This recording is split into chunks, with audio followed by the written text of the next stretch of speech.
Welcome to AMDA Vibes, where today we are going somewhere most storytellers are afraid to go. Not into a history book, not into a laboratory, into the night, into the spaces between the firelight and the darkness where the old rules still hold. Where grandmothers grab your wrist before you can purse your lips. Where certain sounds are not made, certain names are not spoken, certain paths are not walked.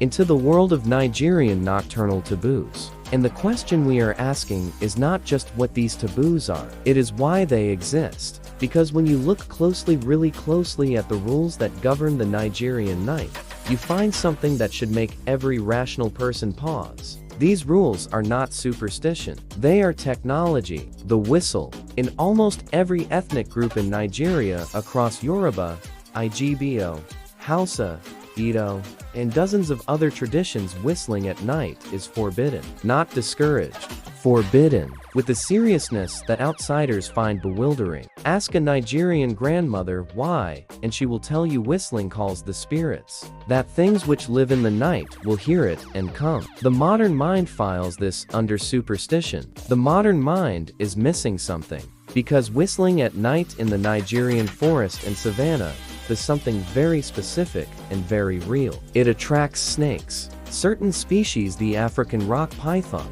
Certain cobras respond to low-frequency vibrations that closely resemble human whistling. In a village at night, in bare feet, in poor visibility, attracting a large venomous snake is not a spiritual problem. It is a survival problem. The grandmother is not describing metaphysics. She is describing ecology, in a language that will be remembered and obeyed far more reliably than a biology lecture. The name you do not speak.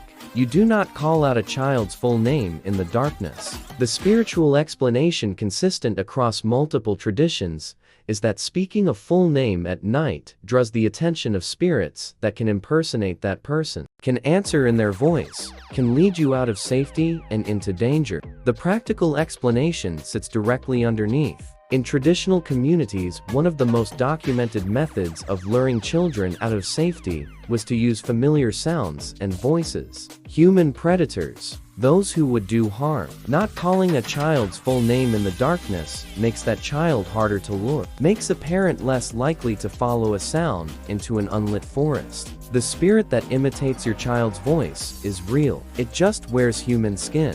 The sweeping. Here at AMDA Vibes, this is one of the most fascinating taboos. You do not sweep your house at night.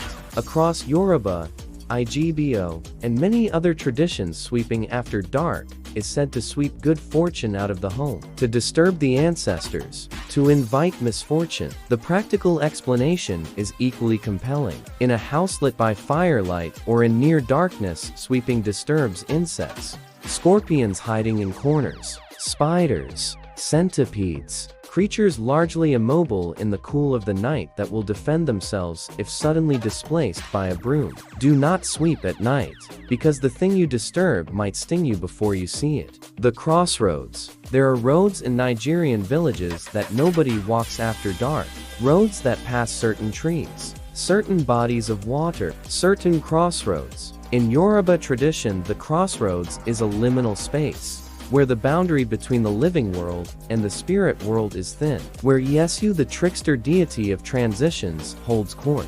You do not linger at a crossroads at night. The practical reason sits right underneath the spiritual one. Crossroads at night are dangerous for reasons that have nothing to do with spirits. They are places where paths converge, where multiple people might approach from multiple directions without seeing each other, where the direction of safety is not immediately obvious, where disorientation is compounded by multiple possible directions. Do not stand at the crossroads at night. Not because of ESU. Although ESU being who he is, you might want to be careful about that too. The deeper truth. Let us name what this story has actually been doing. Western science is only recently beginning to appreciate what indigenous communities have always known. Indigenous knowledge systems, the accumulated wisdom of communities living in close relationship with specific ecosystems over hundreds of generations contain genuine, sophisticated, empirically derived survival information. That information is encoded in the most reliable transmission technology available to pre-literate societies. Story, ritual, taboo, spiritual prohibition. When you cannot write a biology textbook, you tell a story about spirits. When you cannot distribute a public health pamphlet, you create a sacred prohibition. When you cannot post a warning sign, you make the dangerous thing forbidden by the ancestors. The information is real. The encoding is spiritual. And the tragedy of colonialism, one of its many tragedies, is that it dismissed the encoding as primitive superstition without asking what the encoding was designed to protect. It threw away the container without asking what was inside. The lesson. So what does the story of Nigerian nocturnal taboos teach us? It teaches us that wisdom does not always wear the clothes you recognize. The grandmother who grabs your wrist before you whistle is not ignorant. She is the repository of accumulated ecological knowledge refined over generations of living in close relationship with a specific environment. Her knowledge is not less valid because it is expressed in spiritual language rather than scientific language.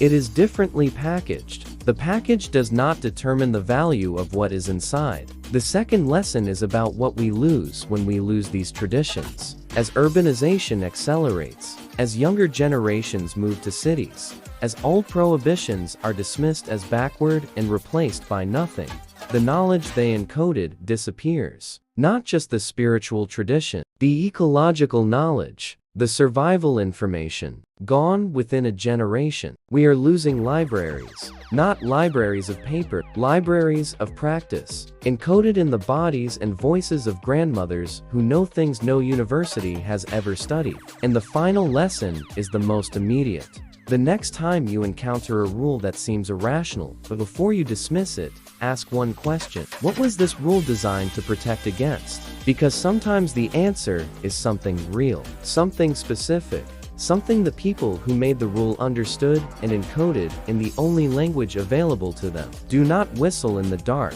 There are things that will hear you. Some have scales. Some walk on two legs.